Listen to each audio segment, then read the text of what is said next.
లావోత్జు ఈరోజు మనకు ఒక పద్ధతిని ఇస్తున్నారు. లోపల ఉన్న అబద్ధాన్ని తొలగించాలంటే ఆ అబద్ధం ఏ విషయాలనైతే పట్టుకుందో ఇంకా వేటి ఆధారంగా అయితే ఆ అబద్ధం నిలబడి ఉందో ఆ విషయాలన్నింటినీ జీవితం నుండి తొలగించమని ఆయన చెబుతున్నారు. లావోత్జు ఏ సూత్రం ఇచ్చారు? మీ మనసులో ఏముందో అది ఉన్నంత కాలం మీరు కూడా ఇప్పుడు ఎలా ఉన్నారో అలాగే ఉంటారని ఆయన అంటున్నారు. మీ మనసులో ఏదైతే ఉందో అంటే విషయాలు.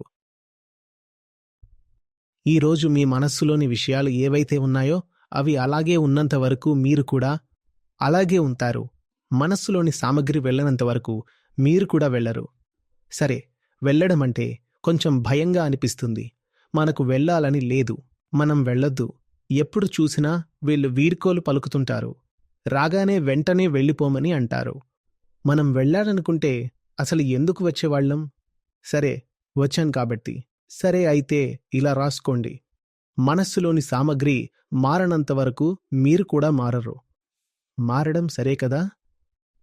వెళ్ళిపోమని అనట్లేదు, తప్పుగా అనుకోకండి. అయితే నువ్వెవివి మరి? నీవు నీ మనసులో ఉన్న విషయాల సమాహారమే అవే ఇప్పుడు మారాలని చూస్తున్నాయి. నీ మనసులో ఉన్నదంతా మర్చిపో. మనసులోని దేనినైనా పట్టుకుని ఉంచితే ఏమీ మారదు. నేను అనే భావనలో ఏముంది అంటే అది అలాగే ఉంటూ పోతుంది. మనస్సు విషయం ఎలా ఉందో నేను అలాగే ఉండిపోతాను. విషయం అర్థమైందా? చాలామంది ఉంటారు, రకరకాల ప్రయత్నాలు చేస్తారు, సాధన చేస్తారు. జీవితం మారడం లేదని వాళ్ళు అంటారు. జీవితం ఎందుకు మారడం లేదంటే జీవితంలోని సామగ్రి మారడం లేదు కాబట్టి. మనస్సులోని విషయాలు మారడం లేదు. మీరు ఎప్పటినుంచో వేటికైతే ప్రాముఖ్యత ఇస్తున్నారో వాటికే ఇస్తుంటే మీరు ఎప్పటిలాగే ఉండిపోతారు. మీకు అవే గుర్తున్నాయి.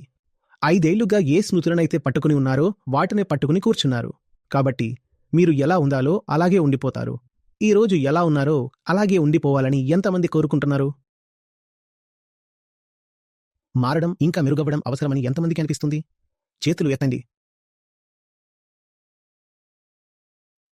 నిజాయితీగా ఎవరైతే మారి మెరుగవ్వాలనుకుంటున్నారో వారు తమ పాత స్మృతులను వదిలేయాలి. గుర్తుంచుకోండి, స్మృతి అనేది రాకిమీద గీత కాదు, దీన్ని ఎలా తొలగించాలా అని అనుకోవడానికి. మనస్సులో స్మృతి ప్రయత్నం ద్వారా బంధించబడుతుంది. ఆ ప్రయత్నాన్ని ఆపేయండి, స్మృతి తొలగిపోతుంది.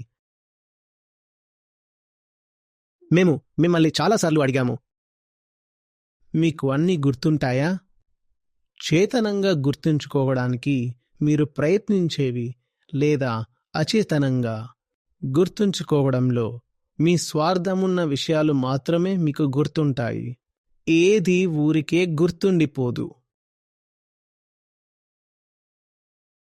ఏవైనా గుర్తుంది అంటే దాని వెనుక అహంకార కారణం ఏదో ఉంటుంది. మీకు ఏది గుర్తుందో అది ఈరోజు మీరు ఏమై ఉన్నారో అలా మిమ్మల్ని తయారు చేసింది. ఇందులో మధ్యలో సూత్రం మిస్ కాలేదు కదా? జ్ఞాపకం అంటే విషయం. జ్ఞాపకం అంటే విషయం. ఏదైనా వస్తువు మీ ఇంట్లో ఉన్నంత మాత్రాన అది విషయం అయిపోదు. ఒక వస్తువు మీ మనస్సులో ఉన్నప్పుడు మాత్రమే అది మీకు విషయం అవుతుంది. ఇంట్లో ఉంటే విషయం కాదు. మనస్సులో ఉంటేనే స్మృతి అంటే జ్ఞాపకం. జ్ఞాపకం. విషయం అర్థమైందా? మీ పూర్తి వ్యక్తిత్వం కేవలం మీ స్మృతి మాత్రమే. మీకు ఏది గుర్తుందో అది మీరే.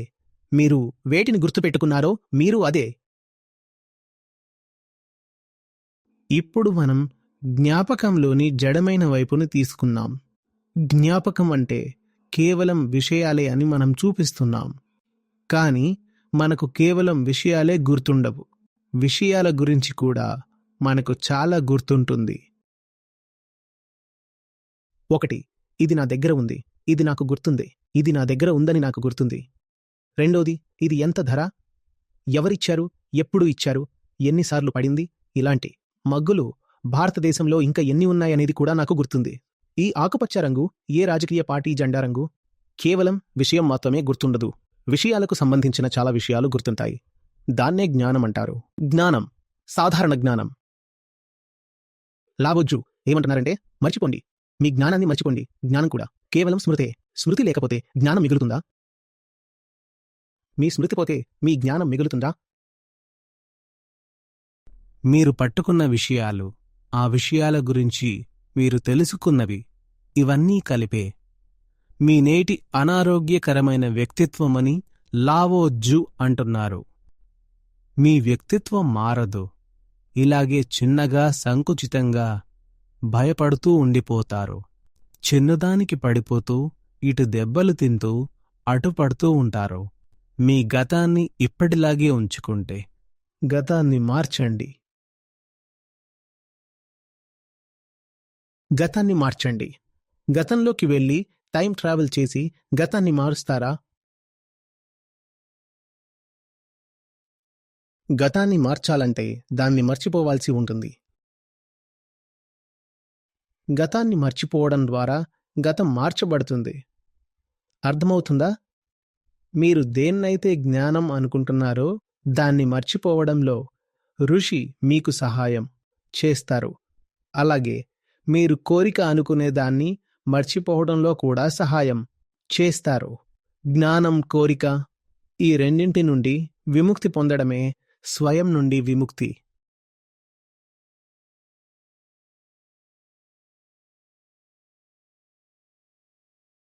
జ్ఞానం ఇంకా కోరిక. జ్ఞానం అంటే ఉన్నది, కోరిక అంటే కావలసింది. మేనుకి తనదంటూ సొంత వేరే స్వతంత్ర ఉనికి ఉండదు. అంటే మీ స్మృతి ఇంకా జ్ఞానం, కోరిక ఏవైతే ఉన్నాయో అదే నేను. ఎవరికైతే తమ నేను నుండి విముక్తి కావాలో వారు తమ స్మృతిని, జ్ఞానాన్ని, కోరికను తిరస్కరించాలి. మర్చిపోవడంలో ఋషి ఎలా సహాయం చేస్తారు? ఇదంతా నువ్వే పట్టుకుని ఉన్నావని చూపించడం ద్వారా. ఏదో చెడ్డ ఉద్దేశంతో పట్టుకుని ఉన్నావు. ఇందులో నీకు మంచి జరుగుతుందని నువ్వు దీన్ని పట్టుకోలేదు. నీ అబద్ధం నిలబడాలని నువ్వు ఇదంతా పట్టుకుని ఉన్నావు. నువ్వు పట్టుకున్న ఇదంతా ఒక జబ్బులాగా పట్టుకుని ఉన్నావు. దీన్ని వదిలేయ్. ఇది పట్టుకున్నావు, అది పట్టుకున్నావు, అన్నీ పట్టుకునే.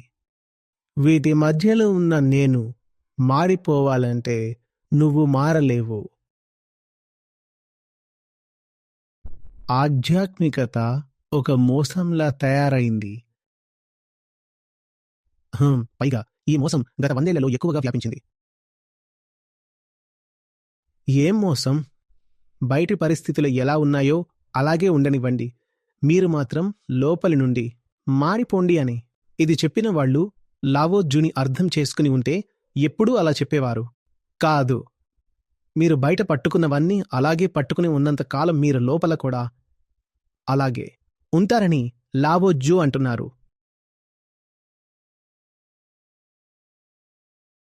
ఈ ఓదార్పుని పక్కన పెట్టండి.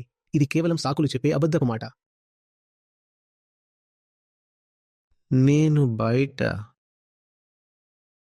1 సంవత్సరం క్రితం, 2 ఏళ్ల క్రితం చేసిన పనులే చేస్తున్నాను. కానీ లోపల మాత్రం నాలో ఆధ్యాత్మిక విప్లవం వచ్చింది. లోపల పూర్తిగా మారిపోయాను అని. ఇలా జరగదు. అబద్ధం, పచ్చి అబద్ధం.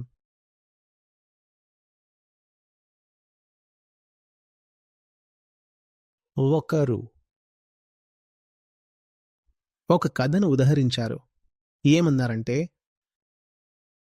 ఒక కట్టెలు కుట్టేవాడు ఉండేవాడు. అతనికి బోధ కలిగింది.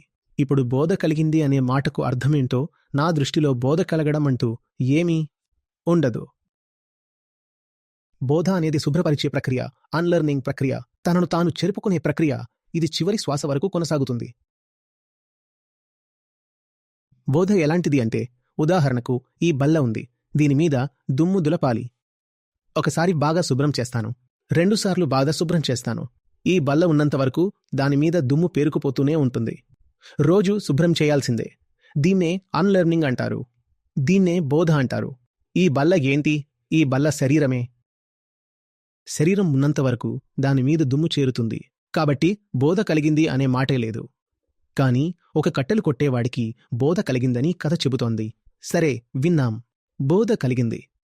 అప్పుడు ఆ కట్టెలు కొట్టేవాడిని బోధ కలగకముందు నువ్వు ఏం చేసేవాడివి అని అడిగారు. అప్పుడు అతను, నేను ఉదయాన్నే లేచేవాడిని అన్నాడు.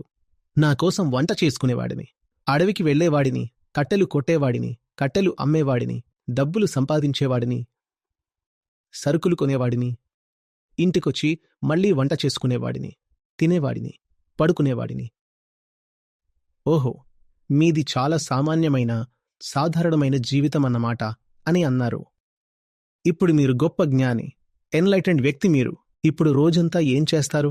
బోధ తర్వాత నేను ఉదయాన్నే లేస్తాను, వంట చేస్తాను అని చెప్పాడు.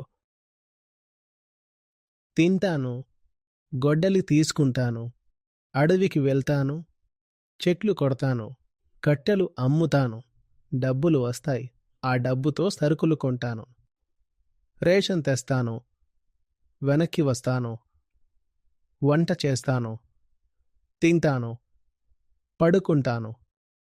ముందు మీరు ఏం చేసేవారో ఇప్పటికీ అదే చేస్తూ ఉన్నారు. మరి బోధ అంటే అర్థమేంటి? అప్పుడు ఆ కట్టెలు కొట్టేవాడు వెంటనే,